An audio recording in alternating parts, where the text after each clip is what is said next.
영화는 침대 아래서 나홀로 기생충을 찍고 있는 남자를 보여주며 시작합니다.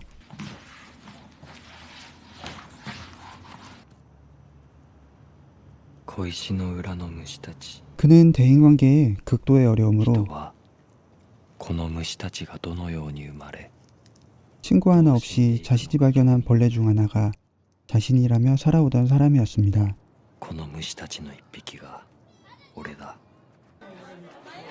그 심함의 정도를 말해보자면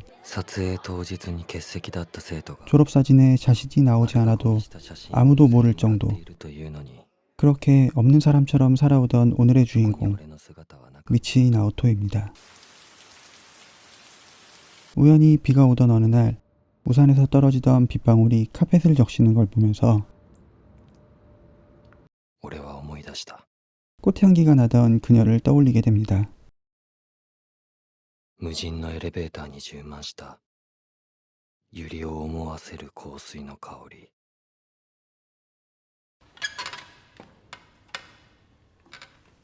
11년 전 대학 시절 나오토에게 교수가 번역을 하라며 시키지만 우물쭈물하며 대답하지 못하던 그에게 이라고 이름을 부르며 자신의 노트를 내어준 오늘의 여주인공 사사키 치히로.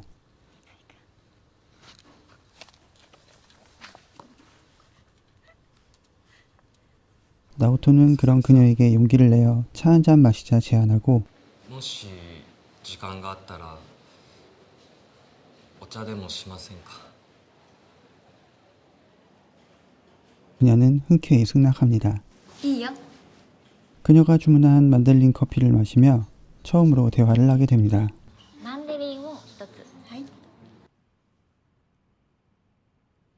그녀는 줄곧 웃는 얼굴로 나오토의 이야기를 들어주었고 그런 그녀에게 자신이 키우던 열대어 구피 이야기를 합니다.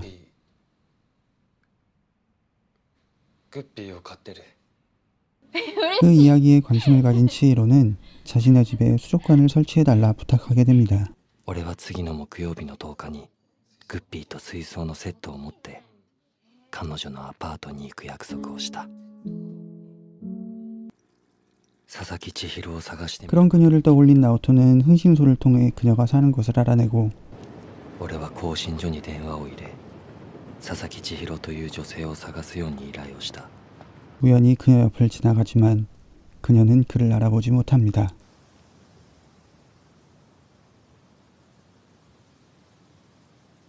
내の前に来た彼女の目に感情はなくもちろんあの香水の香りもしなかった. 더 이상은 꽃향기가 나지 않게 변해버린 그녀의 모습을 보고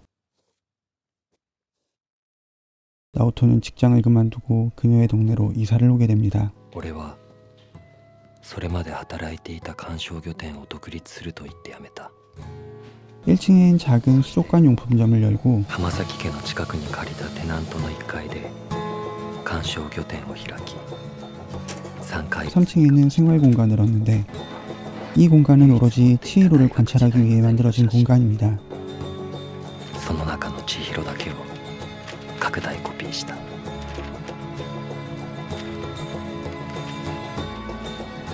매일 그녀를 관찰하던 나오토는 그녀가 가정폭력을 당하고 있다는 사실을 알게 됩니다. 그런 그녀에게 매월 10일마다 꽃을 놓고 가는 나오토. 毎月10日俺は千尋に花を贈ることにした. 하지만 그 꽃은 버려지고 말죠.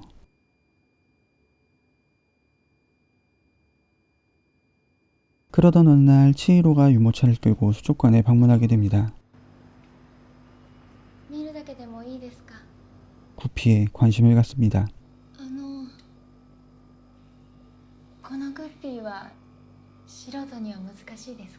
비싼 가격 탓에 되돌아가려는 찰나 못 쓰는 수족관이 있다며 권하고 회로를 사러 종종 와주는 것으로 충분하다는 나오토. ちょっと傷があって商品にならない飼育セットがあるんですけど. いえ、それは悪いです。いいんです。 その代わり時々餌を買いに来てくれたら。 그 덕분에 나오토는 치히로의 집에 방문하게 되고 どうぞ。 수족관을 설치하고 나오던 도중 집 열쇠를 갖고 나와 복사합니다. 또한 도청기가 든 라이터를 집에 놓고 오는 치밀함도 보입니다. 치히로의 남편은 괴랄한 취향이 있었고 아내에 대한 소유욕도 강한 편에 폭력을 일삼는 남편이었습니다. お前はそこで待ってなさい。 밀폐된 차에 자신을 버리고 갔었던 아버지에 대한 상처를 갖고 있던 그는 그런 그녀를 구해주기로 결심하게 됩니다. 나오토는 열흘에 한 번씩 그녀의 집에 몰래 들어가 구피를 관리하고 도청기의 배터리를 교체하고 나오곤 합니다. 盗聴器も念のために週に1回は電池を交換。 그러면서 도청기로 들어왔던 그들의 침실을 혼자 느끼고 또 상상의 나래를 펼치기도 합니다.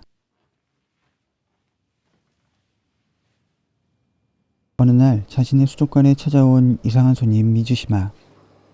アロワナをくれ。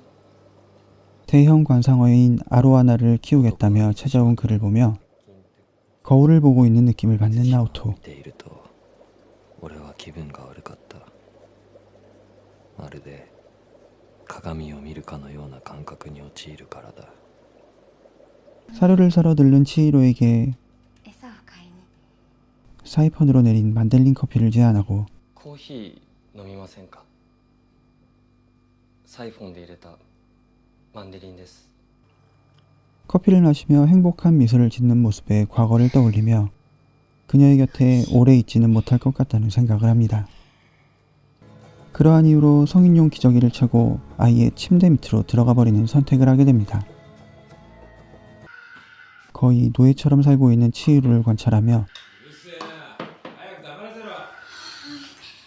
그들의 속사정을 다 알게 됩니다. 静かに。 자신이 보냈던 꽃에 있었던 쪽지를 보고 화가 난 남편. これは何だ。 역시나 치히로에게 가해지는 용서 없는 폭력. 誰からもらったんだって聞いてんだよ。 정신을 잃은 치히로를 남편 몰래 감싸 안는 나오토입니다.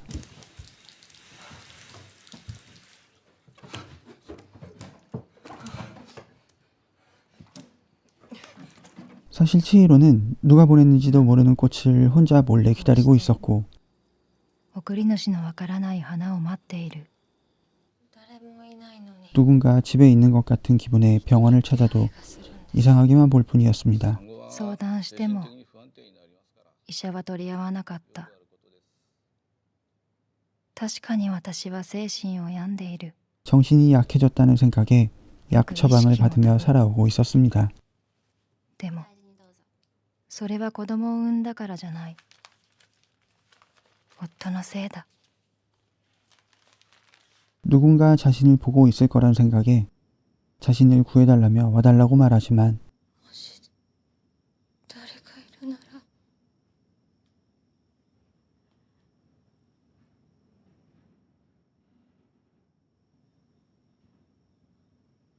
お願い。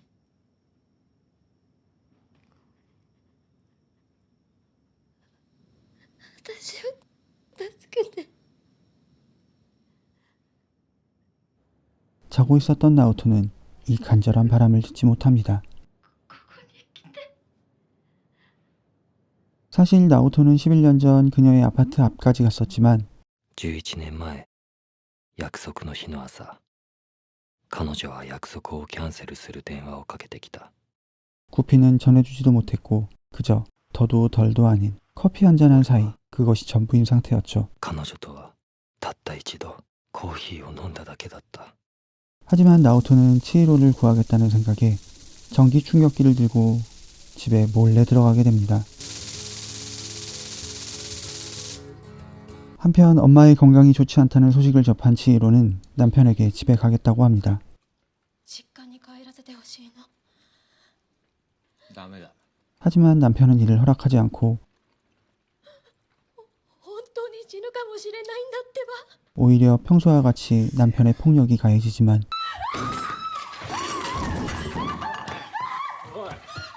나오토는 용기를 내지 못하고 돌아서고 맙니다. 그런 자신을 자책하던 중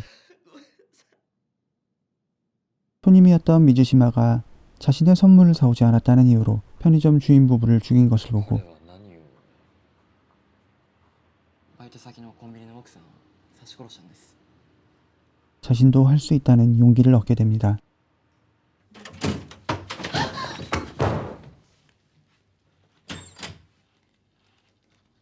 逃げたつもりだったが 남편 몰래 엄마를 보기 위해 집을 빠져나갔다 들킨 치히로가 남편에게 살해 위협을 받고 있을 때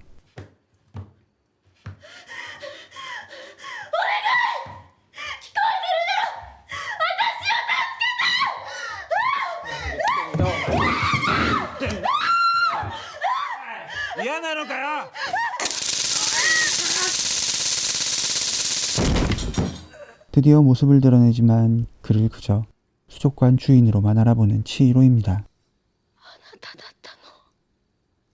나오토는 그녀를 대신해 치히로 남편의 목숨을 끊고 파출소에 자신의 범행을 자백하며 자신에게 내려질 형벌을 기다립니다. 引っ越してきて浜崎家の近くのテナントを借りてずっと監視してきました。